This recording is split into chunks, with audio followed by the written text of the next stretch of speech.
Hey toy fans, Aaron here. Today I thought we'd take a look at the number 19 3 3/4 inch Han Solo from the Black Series line.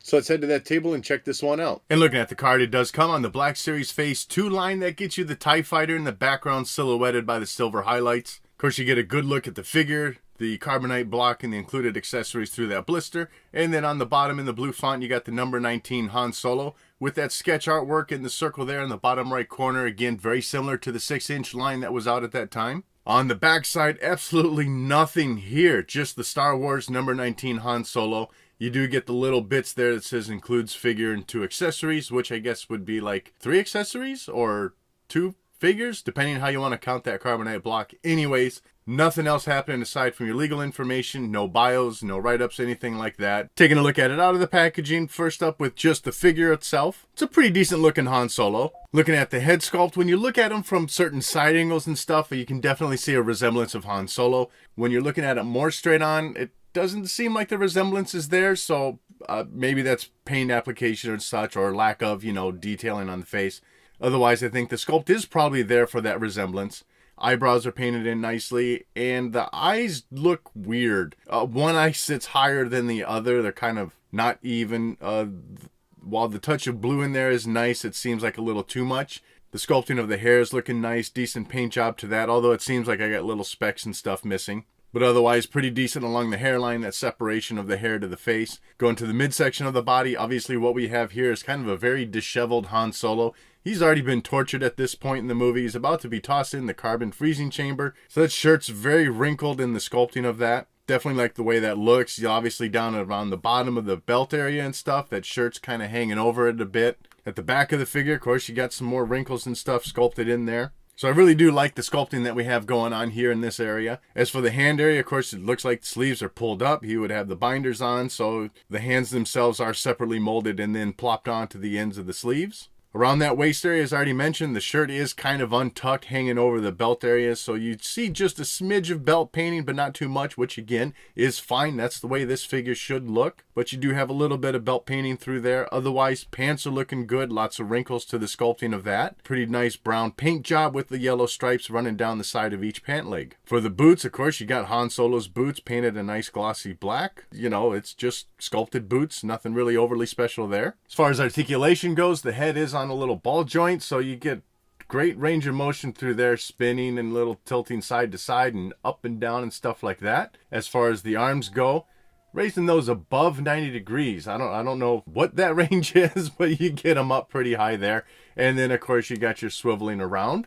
And then at the elbow area, of course, straight out, and then he bends above 90 degrees there. And of course you got your swiveling at the elbow. As far as the hands go, you don't really have any wrist articulation itself, but since that hand is separately molded and attached here at the end, you still are able to turn the hands around. A little bit different, but it works. That's where it should be, and it doesn't detract from the way the hand itself looks, having a joint in there. As for the waist area, of course, you're able to spin them around side to side, and then no crunching. So just the swivel at the waist. As far as the legs go, you're able to bring those pretty much straight out, pretty close. And then you get a lot going backwards if you really wanted to. As far as the knee area, that is single jointed, so you're able to bend that, and then you can also swivel at the knee. And as far as the foot articulation, you're able to bring it forward a little bit and then backwards quite a bit, and then that rotates around at the top of the foot, not angled at the ankle like most of the figures are. As I already mentioned, this figure does come with the Carbonite Block, Han Solo in Carbonite. With the angled bottom, I guess it's going to be easier for me just to hold it like so. But anyways, this is a fantastic sculpt that you get of Han Solo showing through that Carbonite Block. I feel like this might be the best release of a Han Solo in Carbonite Block that we've received. Obviously in the head sculpting area, very good resemblance to what we saw in the movie. Certainly looks like Han Solo. Of course, you got a little bit of the chest sticking out, a little bit of most of the hands sticking out in the pose that you expect to see. A little bit of feet there at the bottom. So really good looking overall. And you do have a nice silver paint job to the inside of this carbonite area, and then this outer rim is staying a little darker gray, just the color of the plastic. On the sides of the block, you got these little 4 areas here on each side that have very nice sculpting to it. Aside from this one here that we saw Lando use in the movie when he checked Han Solo's health, these other panels are all sculpted exactly the same way. And then same for each side. It's just the same one repeating all the way through. Oddly, none of these are painted. I mean, you get the silver paint overall, but no little, knobs and stuff detail painted like you do on these first two. Nice little kind of blue screen painted in there. Some black stuff painted in there, little red buttons. And you get a little less here, a little black there, a couple red buttons. And then for some reason they just stopped.